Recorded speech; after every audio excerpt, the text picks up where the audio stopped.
Did you know that Brazilian farmers are paying about half what U.S. farmers are paying for inputs? So the National Corn Growers Association hired a company to do a study on U.S. input prices and also compared them to Brazil. They looked at corn and soy, looked at seed, herbicide, fungicide, insecticide, pretty much anything that could be classified as an input. I'm not seeing anything in this data on fertility, but I will deep dive at a later time.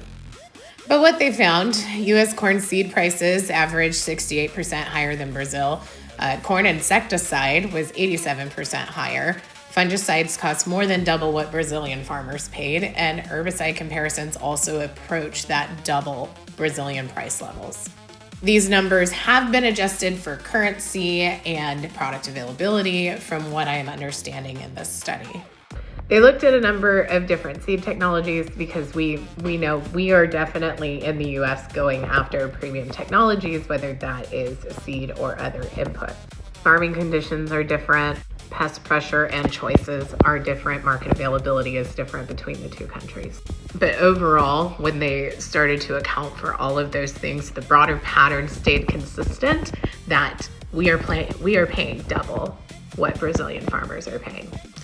Having input costs and cost of production that are almost double what our biggest competitor is for corn, soy, and a number of other commodities effectively makes us less efficient.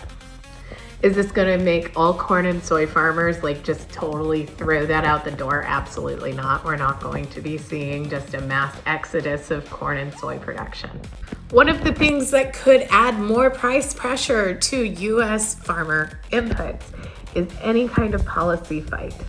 U.S. ag companies and Monsanto have asked the International Trade Commission to impose countervailing duties on imported glyphosate. But the problem is, and even the National Corn Growers Association have said, that could inflate prices even higher. What NCGA is pushing here is more price transparency from input suppliers, which doesn't matter what side of the political spectrum you're on. We can all agree more price transparency on input or from input suppliers would be very beneficial for us. But also look at supporting policies aimed at improving U.S. competition with Brazil. They're also looking for changes to the countervailing duty process so public interest is considered in trade cases.